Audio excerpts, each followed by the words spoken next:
Good morning, Ian Crouch with your 8:30 Hunter News update. 3 teenage boys are set to front the Children's Court today following a pursuit in an allegedly stolen car in Newcastle. Members of the public alerted police to a car being driven dangerously in the Wallsend area yesterday afternoon.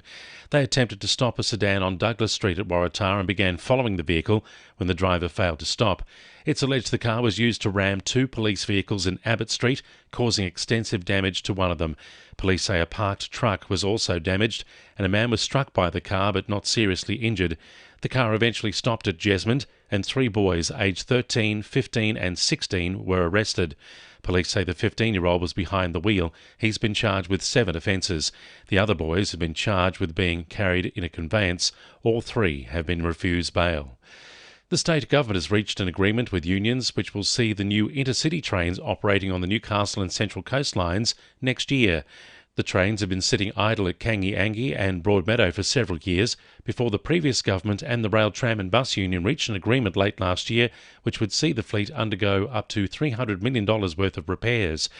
The government says it's now signed a deed with the union on the final operating model which aligns it to the Waratah fleet. Shark nets are set to be rolled out along the coast from Newcastle to Wollongong again this year for the swimming season, despite concerns they cause harm and deaths among marine life. State Agriculture Minister Tara Moriarty says the government is sticking with the nets and other measures such as smart drumlines, drones and listening stations. She says the government is continuing to work with local councils to develop different strategies in the future to protect swimmers and marine life. She says the shark nets are fitted with acoustic devices designed to deter marine mammals like whales and dolphins. This year's National Skills Week looks to highlight mass skills shortages being felt across the country, including the hunter. Kicking off on Monday and running until Sunday, the event also aims to educate people about the opportunities vocational education training can bring.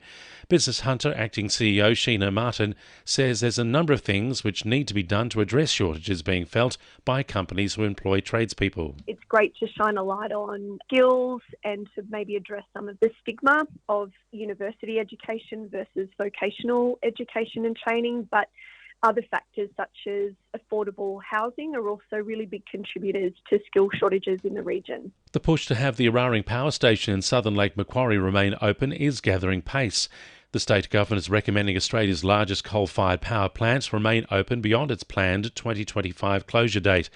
Experts say if the deal with Origin Energy goes ahead, operating costs would range between $200 and $400 million a year.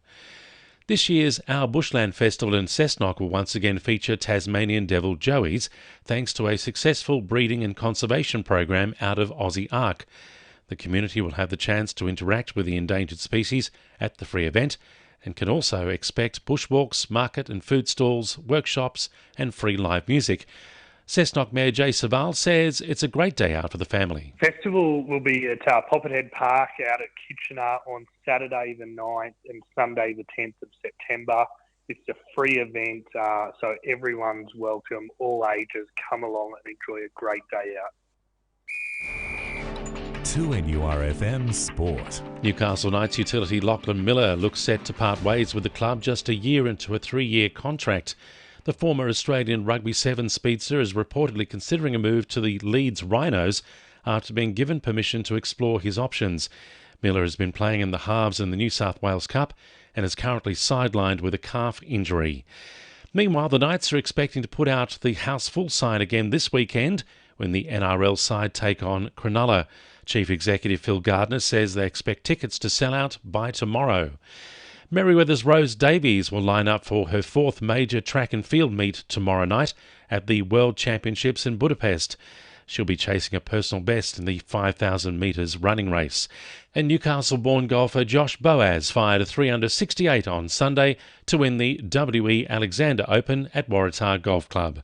And the winning numbers in Monday Lotto are 1, 3, 5, 16, 32 and 41, and the supplementaries are 10 and 18. And now you're up to date with the latest 2NURFM Hunter News.